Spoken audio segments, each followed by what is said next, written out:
शक्तीपीठ महामार्गाला विरोध करण्यासाठी वाळवा तालुक्यातील शेतकरी एकवटला आहे। विविध प्रकारची आंदोलने करून सरकारचं लक्ष वेधण्याचा प्रयत्न सुरू आहे। आज वाळवा तालुक्यातील कामेरी येथे शासनाचा निषेध म्हणून एक दिवसीय लाक्षणिक उपोषण करण्यात आले। या उपोषणाला सर्व स्तरातून पाठिंबा मिळालाय। आज झालेल्या उपोषणाला सर्व शेतकरी बांधवांनी उपस्थिती दर्शवली। दिवसभर सर्व शेतकऱ्यांनी उपोषण करून शासनाचा निषेध केलाय। प्राध्यापक अनिल पाटील आणि माजी पंचायत समिती सदस्य छगन पाटील यांनी मुंडन करून निषेध नोंदवला। दुसरीकडे वाळवा तालुक्यातील बोरगावमध्ये ग्रामस्थांनी एक दिवसीय कडकडीत बंद पाळला। यामुळे गावातील सर्व व्यवहार ठप्प झाले। शक्तीपीठ महामार्ग हा आमच्या जीवावर उठलाय। आमची शेती ही आमच्यासाठी आई आहे। आमच्या कित्येक पिढ्या याच मातीतून अन्न पिकवून जगल्यात। ही जमीन आमच्या येणाऱ्या पिढ्यांचं भविष्य आहे आणि पुढच्या पिढीची शिदोरी आहे। दुष्काळासारख्या आसमानी संकटापुढे आम्ही कधी झुकलो नाही। मग शक्तीपीठाच्या आडाने आम्हाला भूमिहीन करणाऱ्या सुलतानी संकटापुढे आम्ही कसे झुकू? प्रसंगी रस्त्यावर उतरून निकराची लढाई लढू, पण शक्तीपीठचा शासनाचा हा डाव हाणून पाडू, असा यलगार वांगी ग्रामस्थांनी केलाय। यावेळी शक्तीपीठ महामार्ग विरोधी कृती समितीच्या नेतृत्वाखाली बाधित शेतकरी, ग्रामस्थ आणि विविध संघटनांनी एकत्र येत जमीन अधिग्रहण अधिसूचनेची जाहीर होळी करून सरकार विरोधात तीव्र शब्दात रोष व्यक्त केलाय। आमची मागणी नाही मग कसला विकास, आणि या रस्त्याचा गावाला शिवाराला फायदा नाही मग आमचा विकास कसला? विकासाच्या नावाखाली शेतकऱ्यांचा बळी घेण्याचा डाव हाणून पाडू, असा इशारा आंदोलनकर्त्यांनी यावेळी दिलाय। अंबाबाई तालीम संस्थेचे अध्यक्ष संजयजी भोकरे यांच्या हत्येचा कट रचला गेला होता। हा प्रकार माणुसकीला काळीमा फासणारा आहे। असे प्रकार घडत असतील तर आम्हाला जशास तसे उत्तर द्यावे लागेल, असा इशारा माजी मंत्री अण्णासाहेब डांगे यांनी दिलाय। ते म्हणाले, संजय भोकरे यांच्या हत्येचा कट रचला गेला होता। असे जर व्हायला लागले तर सुशिक्षित लोकांनी समाजापुढे नेण्यासाठी सुरू केलेलं काम बंद करावं आणि ते महाराष्ट्राला पेलणार आहे का, असा सवाल केलाय। मिरजेतील श्री अंबाबाई तालीम संस्था ही नामांकित आणि गाजलेली संस्था आहे। या संस्थेतील विद्यार्थी, खेळाडू यांनी प्रावीण्य मिळवलेलं आहे। संस्थेचे चांगले नाव कमवले आहे। अशी संस्था चालवणाऱ्या व्यक्तीवर हल्ल्याचा कट रचला गेला असेल तर हे दुर्दैव म्हटलं पाहिजे। अशा समाजकंटकांचा बिमोड करण्याची वेळ आली असल्याचे अण्णा डांगे यांनी सांगितलंय। शहरातील उद्योग व्यवसाय वाढीसाठी रस्ते आवश्यक आहेत। मुख्य रस्ते राष्ट्रीय महामार्गाला जोडण्यासाठी हॅम प्रकल्पातून रस्ते करण्यात येणार आहेत। हा विषय महासभेच्या मान्यतेने सर्वांना विश्वासात घेऊन करण्यात येईल, पण शहराच्या विकासाला खोडा घालण्याचं काम विरोधी पक्षनेते मंगेश चव्हाण करत असल्याचा आरोप महापालिकेतील सत्ताधारी पदाधिकाऱ्यांनी केलाय। हॅममधून रस्ते करून 350 कोटींचा गोलमाल सत्ताधाऱ्यांकडून सुरू असल्याचा आरोप विरोधी पक्षनेते मंगेश चव्हाण यांनी केला होता। या आरोपाला उत्तर देण्यासाठी महापौर धीरज सूर्यवंशी, स्थायी समितीचे सभापती अतुल माने, सभागृह नेते संदीप आवटी, राष्ट्रवादी काँग्रेसचे गटनेते मेनुद्दीन बागवान यांनी संयुक्तरित्या पत्रकार बैठक आयोजित केली। दरम्यान काँग्रेसमध्ये ज्येष्ठ नगरसेवक असताना आमदारांच्या प्रेमापोटी मंगेश चव्हाण यांना विरोधी पक्षनेतेपद मिळाले, हे त्यांनी ते ध्यानात ठेवावं। चव्हाण हे 2 टर्म नगरसेवक आहेत। मी प्रथमच नगरसेवक झालोय, पण नगरसेवक नसतानाही मी आमच्या प्रभागात किती त्यांच्यापेक्षा अधिक कामे केली आहे। त्यामुळे यापुढे आरोप करताना मंगेश चव्हाण यांनी विचार करून करावा। ईश्वरपूर जवळील बहे या गावात कृष्णा नदीकाठी मोटार दुरुस्तीसाठी गेलेल्या दोघा सख्ख्या भावांना ईश्वरपूर पोलिसांनी विनाकारण आणि अमानुष मारहाण केल्याचा आरोप जखमींनी केलाय। अवधूत धनाजी पाटील आणि विराज सुरेश पाटील अशी मारहाणीत गंभीर जखमी झालेल्या तरुणांची नावे आहेत। अवधूत याला उपजिल्हा रुग्णालयात दाखल करण्यात आलंय। हा धक्कादायक प्रकार शनिवारी दुपारी घडलाय। मात्र स्थानिक पोलिसांनी या मारहाणीचा आरोप नाकारला असून पोलिसांनी असा कोणताही प्रकार केला नसल्याचं सांगितलं आहे। तरीही या प्रकरणाची चौकशी अप्पर पोलीस अधीक्षक कल्पना बारवकर या करणार असल्याची माहिती जिल्हा पोलीस अधीक्षक तुषार दोशी यांनी माध्यमांशी बोलताना दिली आहे। शनिवारी दुपारी अवधूत आणि विराज बहे येथील नदीकाठी आपली नादुरुस्त मोटार दुरुस्त करण्यासाठी गेले होते। वायरमॅन येणार असल्याने ते तिथे थांबले असताना आधी 2 पोलीस सिव्हिल ड्रेसमध्ये दुचाकीवरून आले आणि त्यांनी फोन केला। त्यानंतर काही वेळातच इतर चौघे मोटारीतून तिथे पोहोचले। साध्या वेशात असलेल्या या पोलिसांनी कोणतीही विचारपूस न करता या दोन्ही तरुणांना बेदम मारहाण करण्यास सुरुवात केली। डॉक्टरांनी या तरुणाला मारहाण झाली असल्याचे आणि पाठीवर काठीचे वळ असल्याची माहिती दिली आहे। त्यामुळे ग्रामस्थांमध्ये संतापाचं वातावरण आहे। कोणत्याही चौकशीविना आणि विनाकारण बेदम मारहाण करणाऱ्या संबंधित पोलिसांवर निलंबनाची कारवाई करावी, अशी मागणी जखमी अवधूतने केली आहे। याबाबतचे निवेदन पोलीस निरीक्षक संदीप पाटील यांना देण्यात आले। मिरजेतील श्री अंबाबाई तालीम संस्थेचे अध्यक्ष संजय भोकरे यांच्या खुनाचा कट रचणाऱ्या टोळीचा मुख्य सूत्रधार सचिन कुमार आवळे याच्यासह चौघांच्या पोलीस कोठडीत वाढ झाली आहे. चौघांनाही 2 दिवसांची पोलीस कोठडी सुनावण्यात आली आहे. यामागे आणखी कोणी आहे का याबाबत पोलिसांकडून कसून चौकशी सुरू आहे. मिरजेतील भोकरे अभियांत्रिकी महाविद्यालयाजवळ मोकळी जमीन आहे. या जमिनीच्या काही भागावर संशयित सचिन आवळे यांनी आपला दावा सांगितलाय. संजय भोकरे हे संस्थेचे अध्यक्ष असल्याने जमीन ताब्यात घेण्यास अडथळा निर्माण होत होता. भोकरेंना संपवलं तरच ही जमीन सहज घशात घालता येईल या विचारातून आवळेने खुनाचा कट रचला होता. आवळे याने विराज बटाले याला आर्थिक आमिष दाखवले. बुटाले याने भोकरेंच्या हत्येसाठी गणेश लोखंडे आणि संग्राम फडतरे यांना देशी बनावटीची 2 पिस्तुले आणण्यासाठी पैसे पुरवले. पिस्तुले आणल्यानंतर तिघांनी सराव केला. त्यानंतर तिघांनी खुनाचा कट रचला. भोकरे यांच्यावर पाळत ठेवली होती. खुनापूर्वी स्थानिक गुन्हे अन्वेषण शाखेच्या पथकाला खबऱ्यांमार्फत माहिती मिळाल्याने कट उधळला. पोलिसांनी यापूर्वीच गणेश लोखंडे, विराज बुटाले आणि संग्राम फडतरे या तिघांना अटक केली होती. तिघांची सोमवारपर्यंत पोलीस कोठडी होती. रविवारी सूत्रधार सचिन आवळे याला पोलिसांनी अटक केली. चौघांना सोमवारी न्यायालयासमोर हजर केले असता 2 दिवसांची पोलीस कोठडी सुनावली आहे. उपनिरीक्षक सागर होळकर अधिक तपास करत आहेत. महापालिकेच्या विकास कामांसाठी आम्ही सत्ताधाऱ्यांबरोबर आहे, पण विकासच दिसत नाही.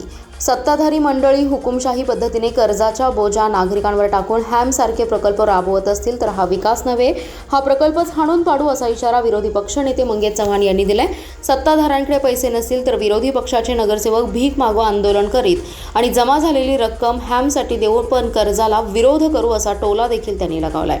ते म्हणाले, शेरी नाला योजना, वारणा उद्धव योजनेसाठी निधी मंजूर केला तर आम्ही त्यांचं स्वागत करू, पण गेल्या 3 महिन्यात एकही विकास काम झालेलं दिसत नाही. काही दिवसांपूर्वी महापालिका क्षेत्रातील 15 रस्ते हॅममधून करण्याचा निर्णय सत्ताधारी मंडळींनी घेतलाय. त्यानुसार अधिकारी ठेकेदारांना घेऊन पाहणी केली आहे. याची माहिती स्वतः शहर अभियंत्यांनी दिली. मात्र हे उघडकीस आल्यावर सारवासावर सुरू केली आहे. महापालिकेला हॅमला हा प्रकल्प न परवडणार आहे. हॅमच्या रस्त्यासाठी प्रति किलोमीटर 14 कोटी रुपये खर्च येणार आहे. उलट राष्ट्रीय महामार्गाचे रस्ते बनवताना प्रति किलोमीटर 3 ते 5 कोटींचा खर्च येतो. हॅमसाठी इतका खर्च का?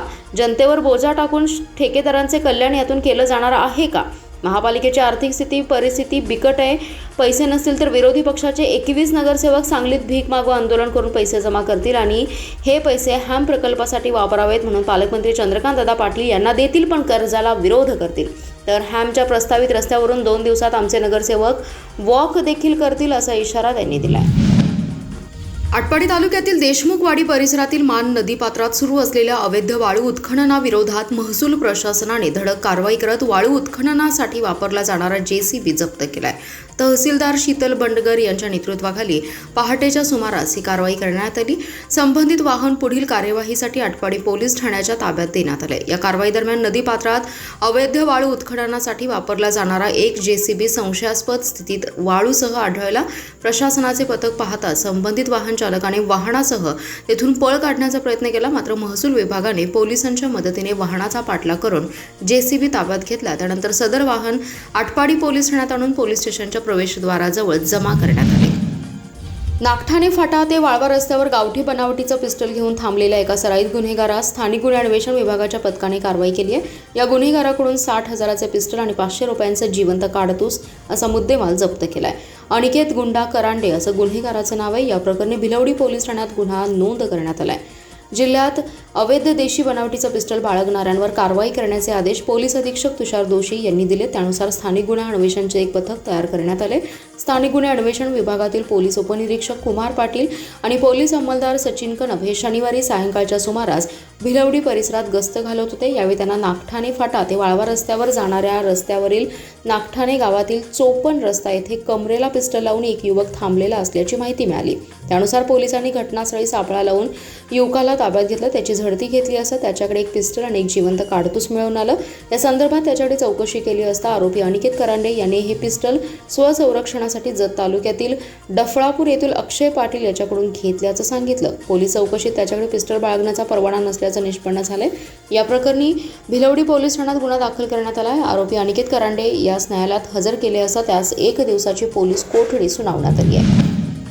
जागतिक बँकेकडून 5,500 कोटींचा निधी राज्य शासनाला मिळणार आहे. या निधीतून शेरी नाला योजना आणि वारणा उद्धव पाणी योजनेसाठी निधी द्यावा अशी मागणी मुख्यमंत्र्यांकडे केली आहे.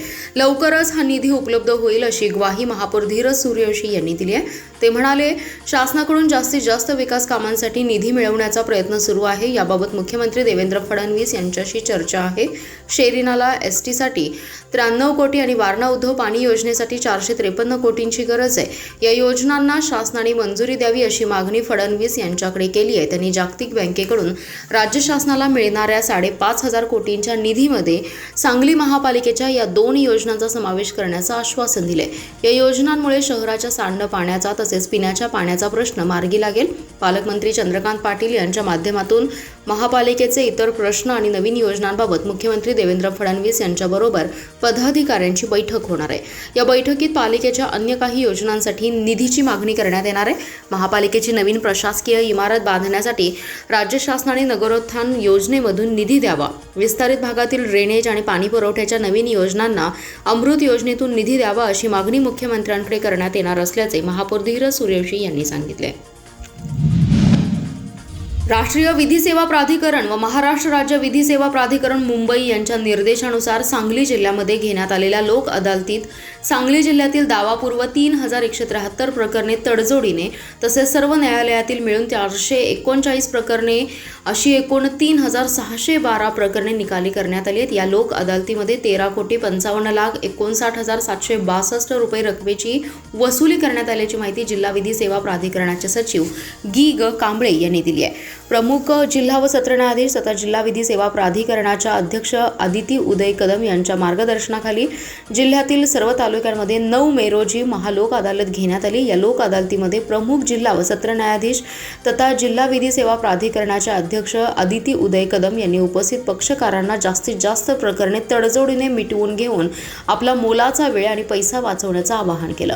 जिल्हा विधी सेवा प्राधिकरणाचे सचिव ग कांबळे यांनी उपस्थित पक्षकारांना जास्तीत जास्त प्रकरणे तडजोडीने मिटवून घ्यावी असं सांगून त्यांना संपूर्ण लोक अदालतीची रूपरेषा सांगितली. यावेळी जिल्हा न्यायाधीश 1 VD निंबाळकर, जिल्हा न्यायाधीश 2 SM चंदगडे, जिल्हा न्यायाधीश 3 SR पडवळ, सांगली बार असोसिएशनचे अध्यक्ष चंद्रकांत माने आणि पदाधिकारी तसेच सरकारी वकील प्रमोद भोकरे उपस्थित होते. या लोक अदालतमध्ये सांगली मुख्यालय येथे पॅनेल प्रमुख म्हणून जिल्हा न्यायाधीश क्रमांक 2 SM चंदगडे, जिल्हा न्यायाधीश क्रमांक 3 SR पडवळ, जिल्हा न्यायाधीश क्रमांक 5 MM पाटील, कौटुंबिक न्यायाधीश SJ घरात, चौथे दिवाणी न्यायाधीश वरिष्ठ स्तर NK पाटील, 11वे दिवाणी न्यायाधीश वरिष्ठ स्तर AR कोल्हापुरे, 12वे दिवाणी न्यायाधीश वरिष्ठ स्तर VV खुलपे, 2रे दिवाणी न्यायाधीश कनिष्ठ स्तर PK करवंदे, निवृत्त न्यायाधीश SA उपाध्ये, 4थे दिवाणी न्यायाधीश कनिष्ठ स्तर JS मकानदार, 5वे दिवाणी न्यायाधीश कनिष्ठ स्तर OS शास्त्री यांनी काम पाहिले.